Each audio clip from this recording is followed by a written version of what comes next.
आप सबका दिल से स्वागत करना चाहता हूं और समझना चाहता हूं कि आपको इन कानूनों से क्या नुकसान होगा। नमस्कार। नमस्कार भैया। थोड़ा बताइए भैया, आपको क्या लगता है इन कानूनों के बारे में? कानून बिल्कुल अंधा कानून है सर। यहाँ गरीब का शोषण हो रहा है, किसान का शोषण हो रहा है सर। किसान भूखे मरेगा, आप सुसाइड करने पे, आत्महत्या करने पे मजबूर हो रहा है सर। आपको ये डर क्यों लग रहा है कि एमएसपी जाएगी? नहीं सर, ये सब जुमलेबाजी है सर। इनकी बात में कोई दम नहीं है, कोई सच्चाई नहीं। ये किसानों से, छोटे किसान हो या बड़े हो, सबसे धोखा कर रहे हैं। बहुत बुरा, मतलब हमारे साथ तो ये अत्याचार हो रहा है कि हमें किसान को कुछ नहीं बचेगा किसी हालत में भी। अगर इन्होंने ये सिर्फ एक गारंटी दे दो एमएसपी की, अगर कोई कम रेट पर कोई खरीदेगा, कोई एजेंसी या कोई किसान या कोई किसी किस्म की जो है ये प्राइवेट कंपनी, तो उनको दंडनीय अपराध माना जाए। एमएसपी से कम तो कोई किसी किस्म की खरीद होनी ही नहीं चाहिए। ये कानून में एक ऐसा प्रावधान कर दिया है इन्होंने कि एमएसपी के रेट में कोई माल खरीदने का कोई विरोध नहीं रहेगा, यानी कोई खरीद नहीं सकेगा, कोई खरीदना नहीं चाहेगा और उसको विरोध करना चाहेंगे किसान तो उनको जेल में जाना पड़ेगा, ऐसा लगता है मुझे। इस विधेयक से ना किसी जनता का भला होने वाला है, ना शेतकरी वर्ग का कौन सा भला होने वाला है। इस विधेयक से सिर्फ कंपनियों और अंबानी अदानी जैसे लोगों का ही भला होने वाला है। जो भी हम उत्पादन जैसे एक आधी कंपनी ने लेके गए तो हम उन्होंने पैसा नहीं दिया तो हम उनके रिलायंस वाले के घर पे जाके रो नहीं सकते, वो तो हमको डंडे मार के ही खिदाड़ेंगे वहां से। हमको कुछ पैसे वाला नहीं दिए समझ लो, हम तो डूब गए ना, मर गए ना, फिर क्या खाने वाले, क्या करने वाले। किसान की जो लागत बढ़ती जा रही है, जो फसल बीमा है कि पहले 400 रुपए कुछ होया करता कपास के एक एकड़ का, आज 1600 रुपए कुछ करने लग रहे हैं, यानी वो 3-4 गुना बढ़ा दिया। सबसे खराब क्या लगता है इन 3 कानून में से? सबसे खराब तो ये है जी, ये जो 3 अध्यादेश है किसान को खत्म करने के लिए बनाए गए हैं जी। इस अध्यादेश से किसान को फायदा होना है तो ये एमएसपी के लिए कानून क्यों नहीं बनाते जी? डेली टीवी पे बोलते हैं और कुछ करते हैं, तो उसके लिए कानून क्यों नहीं बनाते भी? अगर एमएसपी से कम लेगा उसको हम जेल में डालेंगे, क्यों नहीं करे ऐसा ही? कल अडानी अंबानी हराएंगे, वो खरीदेंगे नहीं, वो तो बीच में दलाल भेजेंगे। किसान का अगर कोई भी फसल जाएगी तो 200, 400, 500 रुपए जाएगी जी। अडानी डायरेक्ट तो किसान के पास आएगा नहीं, वो बीच में दलाल छोड़ देगा। आज किसान का जो काम है आड़ती के थ्रू चला रहा है अपना काम, उनको ये दलाल बोलते हैं। दलाल तो अब आ जाएंगे कारपोरेट जगत के हाथों जब इसको बेचा जाएगा। 1840 में ईस्ट इंडिया कंपनी थी, वो इंग्लैंड से भाव निकलती थी कपास का और पूरे वर्ल्ड में वो भाव में कपास किया जाता था। तार से बंबई आता था, बंबई से यवतमाल आता था और यवतमाल से सब व्यापारी वही भाव में माल खरीदते थे, लेकिन दूसरे के तार बाद में मिलते थे, इन व्यापारियों के तार पहले मिल जाते थे। ऐसा ईस्ट इंडिया कंपनी का कारोबार था, उसी टाइप का कारोबार आज आने की गुंजाइश लग रही है। 100% वैसे ही होगा।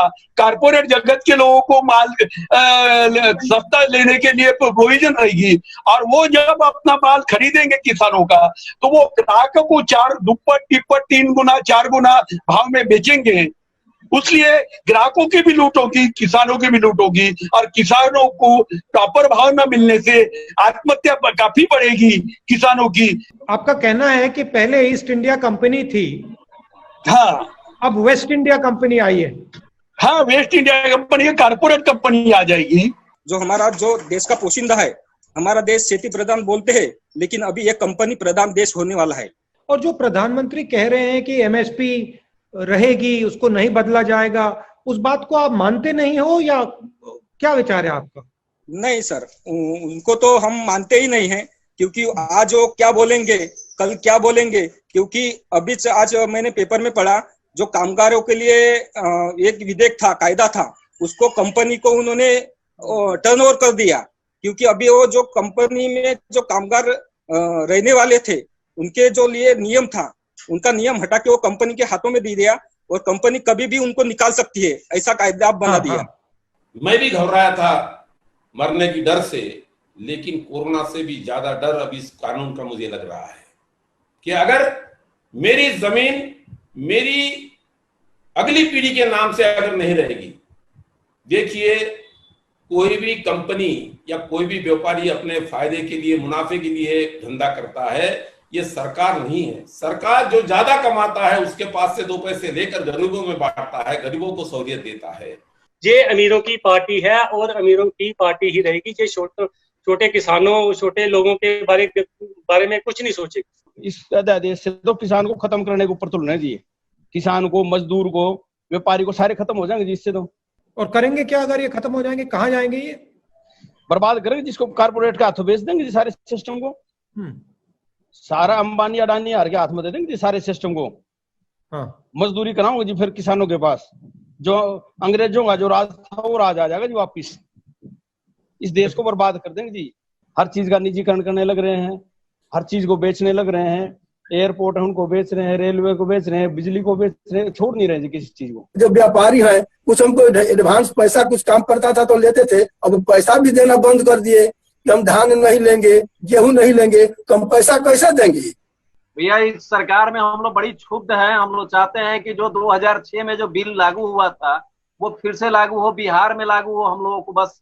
और जो अभी कानून जो कायदे बनाए इन्होंने, समझो पहले तो कानून कायदे ऐसे है कि बहुत काश्तकार के विरोध में है, और अभी ये दूसरे 3 कायदे आए समझाइए, तो इससे तो बहुत काश्तकार परेशान होने वाले। भट्टा परसौल में और उत्तर प्रदेश में देखा कि किसान के पास जो है, जो संगठित उद्योगपति हैं बड़े वाले, वो जमीन भी चाहते हैं, फसल भी चाहते हैं। और पहली लड़ाई जो मैंने लड़ी वो जमीन अधिग्रहण की थी, और वहां पे मैं अड़ गया था, और उसके कारण पूरे के पूरे मीडिया ने मेरे ऊपर आक्रमण शुरू कर दिया, और वो मैंने झेल लिया। वो कोई बड़ी बात नहीं है उसमें। आपने जो कानून 11-12 में लाया था, भूमि अधिग्रहण कानून, वो कानून से आज किसानों को लाखों और कुछ लोगों को करोड़ों रुपए मिले हैं। आज तक उन्होंने देखा नहीं है इतना पैसा, क्योंकि वो 1894 का कानून था, वो इंग्रज के जमाने का कानून था, वो भूमि अधिग्रहण कानून था, उसमें किसानों की लूट होती थी। वो आपने देखकर, आपने अभ्यास करके जो कानून बनाया 11-12 में, वो किसान के फायदे का कानून हुआ, और वो किसान के फायदे का कानून मोदी जी ने पलटाने की कोशिश की, लेकिन उनको आपकी ताकत के सामने उनको यश नहीं आया है। देखिए, महाराष्ट्र में अभी हम पिछले 5 साल से देखते आ रहे हैं, और 13 मिनट में एक किसान की मौत हो रही थी। लेकिन अब जिस हालात में आज किसान हो जाएगा, उसकी हालात को बचाने के लिए मेरे को नहीं लग रहा कि कोई किसान को बचाएगा। आप लोग सब मेहनत करके और इस काम को उठा के और इस किसान को बचाने का कार्य करोगे, देश का बहुत भला होगा, किसान का तो भला होगा ही। जो पीछे पूर्व जो सरकारों ने काम करे थे, जो देश के किसान के लिए, मजदूर के लिए, व्यापारी के लिए, युवा के लिए, उस चीज को सबको वैसे अधिग्रहण करने लग रहे हैं। न तो देश के किसान के पास काम रहेगा, न युवाओं को रोजगार रहेगा जी। महात्मा गांधी जी ने 1917 में पंचारण बिहार से नील का आंदोलन शुरू किया था। उसके बाद में बारडोली का आंदोलन हुआ। सरदार पटेल जी का नाम लेने वाले लोगों को यह जानना चाहिए कि बारडोली का आंदोलन क्या था, नमक का आंदोलन क्या था, और उसके बाद में हमारे ही विदर्भ में बनने वाली कपास, जो चरखा जिस कपास की सूत पर चलता है, वो कपास का प्रतीक जो चरखा था गांधी जी का, वो चरखा आज हमारे आजादी के आंदोलन के परचम पे था। मैं पुनर्जन्म तो मानता नहीं हूं, लेकिन आज महात्मा गांधी अगर जिंदा होते तो इस कानून का विरोध करते। मैं आपसे निवेदन करता हूं कि इस कानून की तहकीकात होना चाहिए। उसमें कहा काले धन के खिलाफ लड़ाई है, झूठ था। लक्ष्य था जो हमारे असंगठित लोग हैं, किसान हैं, मजदूर हैं, उनको कमजोर किया जाए। उसके बाद में जीएसटी आई, उसका भी यही लक्ष्य था। कोरोना के समय जब पैसा देना था, पैसा नहीं दिया, सबसे बड़े 2-3-4 उद्योगपतियों को दिया, उनकी आमदनी बढ़ती गई, कोरोना में आपकी आमदनी गिरती गई, मगर तब भी पूरा का पूरा पैसा उनको दिया।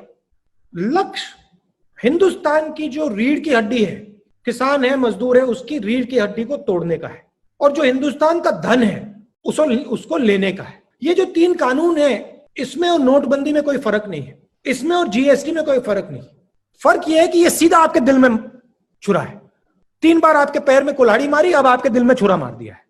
और ये मीडिया आपको बताएगा नहीं, ना अखबार में दिखेगा, ना टीवी में दिखेगा, ना सोशल मीडिया में दिखेगा। मगर मेरे दिमाग में बड़ी क्लैरिटी है, इसका विरोध करना ही पड़ेगा।